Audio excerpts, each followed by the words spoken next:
भगवान की बातें इस YouTube चैनल पर आपका स्वागत है। चल रही श्रृंखला गज़ल वही लक्ष्य भगवान। तो हम गज़लों को नॉर्मली किसी महफिल से जोड़ कर देखते हैं, सॉफ्ट म्यूज़िक में आती हैं, जहाँ पर शराब हो, जहाँ पर महफिल जमी हो, आशिकाना सा माहौल हो। ज़्यादातर गज़लें उसी से संबंध रखती हैं, पर कोई कोई गज़ल लिखने वाले खुदा की भी बंदगी में गज़ल लिखते हैं। ऐसा नहीं है कि सभी महफिल को लक्ष्य करके लिखते हैं। हम आपके लिए कुछ गज़लें लाए हैं जो कि खुदा की बंदगी में, भगवान की इबादत में, भगवान की प्रार्थना में, एक भगवान की अर्चना में, बल्कि यूँ कहें कि एक भजन की तरह आप उस गज़ल को सुन सकते हैं। तो उसी में एक गज़ल बहुत मशहूर, रफ्ता रफ्ता वो मेरी हस्ती के सामा हो गए, पहले जां फिर जाने जां फिर जाने जाना हो गए। आइए पहले गज़ल सुनते हैं, फिर देखते हैं कि कैसे ये गज़ल भजन का रूप ले लेती है।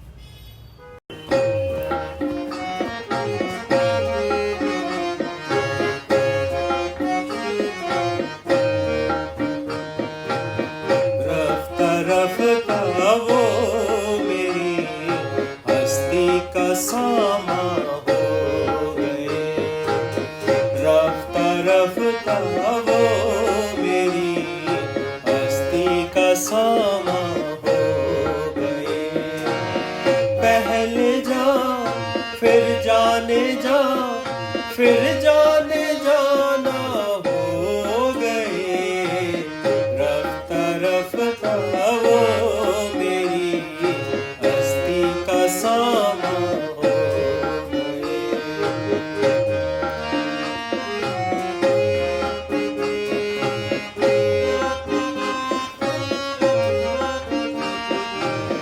दिन ब दिन बढ़ती गई इस हुस्न की रानाइयाँ,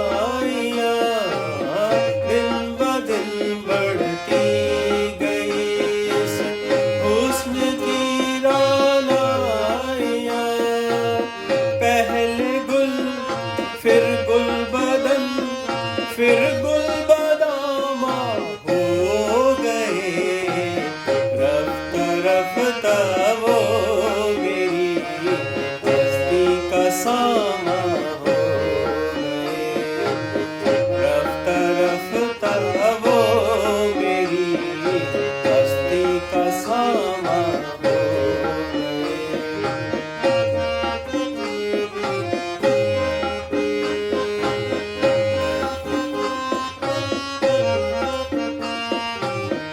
आप तो नजदीक से नजदीक तर आते गए, आप तो नजदीक से नजदीक तर आते गए। पहले दिल फिर दिलरुबा फिर दिल के मेहमा हो गए, रफ्ता रफ्ता वो मेरी हस्ती का सामा हो गए, रफ्ता रफ्ता वो मेरी हस्ती का सामा हो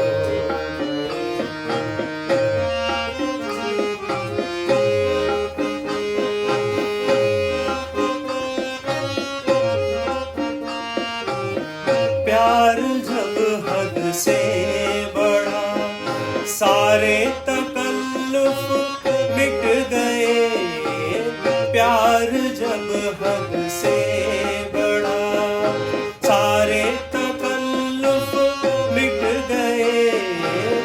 आपसे फिर तुम हुए, आपसे फिर तुम हुए, फिर तू का उनवा हो गए, रफ्ता रफ्ता वो मेरी हस्ती का सामा हो गए, रफ्ता रफ्ता वो मेरी हस्ती का सामा हो गए।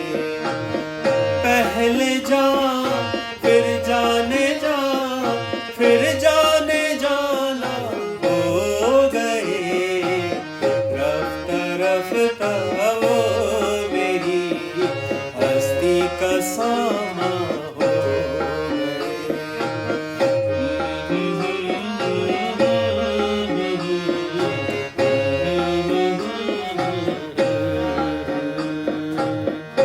आपने गज़ल सुनी, रफ्ता रफ्ता वो मेरी हस्ती का सामा हो गए। तो एक साधक, एक भक्त, कैसे उसका भगवान से प्रेम बढ़ता है, कहाँ से वो शुरू होता है और कहाँ तक आ जाता है, ये गज़ल के जो लफ्ज़ हैं वो ये बताते हैं। तो रफ्ता रफ्ता वो मेरी हस्ती का सामा हो गए।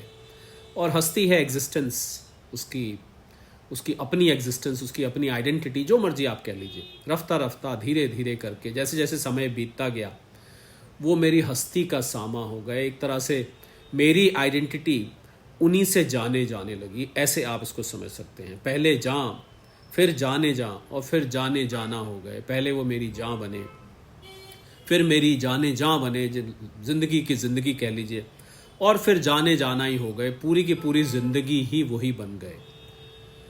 रफ्ता रफ्ता वो मेरी हस्ती का सामा हो गए। आगे कहते हैं, दिन ब दिन बढ़ती गई इस हुस्न की रानाइयाँ।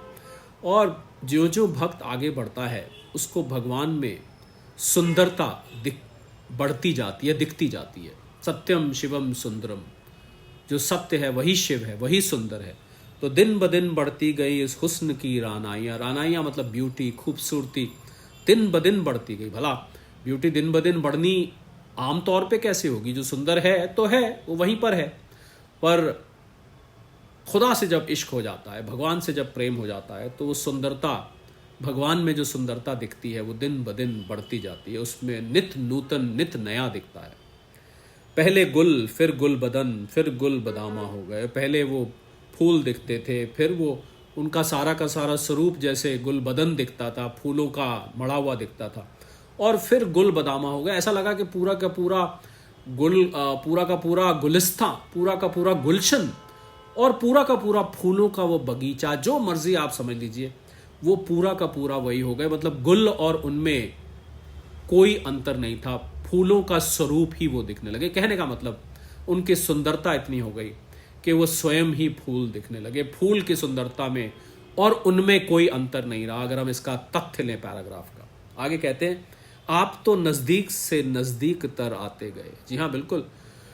जो जो उसकी अध्यात्म के मार्ग पर उन्नति होती है, साधक को, भक्त को लगता है कि मैं भगवान के और समीप आता जा रहा हूँ। हालांकि उसमें इस बात का घमंड नहीं रहता।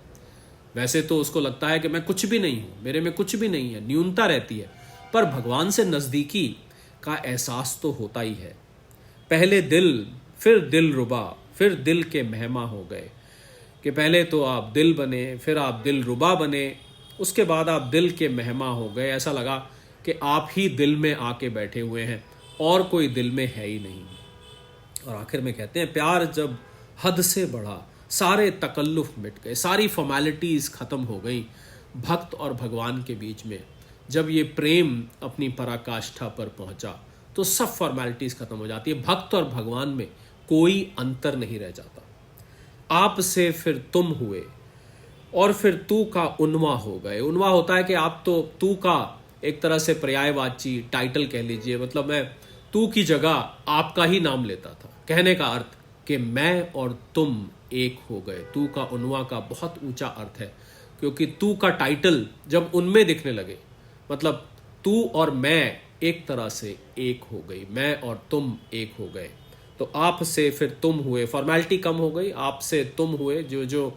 जो आप किसी से जान पहचान होती है नई नई, तो आप बुलाते हैं। जो जान पहचान बढ़ती है, समय बिताते हैं, तुम हो जाते हैं, और फिर उसके बाद तू हो जाते हैं। पर यहाँ तो तू का उन्वा ही हो गए, तू का टाइटल ही आप हो गए। रफ्ता रफ्ता वो मेरी हस्ती का सामा हो गए। हम उम्मीद करते हैं इस गज़ल के छोटे से इस नज़रिए से किए गए मीनिंग के द्वारा आप आगे से जब ये गज़ल सुनेंगे तो आपको इसमें गज़ल नहीं, एक भजन नज़र आएगा। भक्त और भगवान का वो संबंध, भक्त के द्वारा बखान किए गए वो भाव नज़र आएंगे। इन्हीं शब्दों के साथ इस कैप्सूल को विराम देते हैं। इसी श्रृंखला में फिर आपसे कोई और गज़ल लेकर दोबारा उपस्थित होंगे। तब तक के लिए सादर प्रणाम।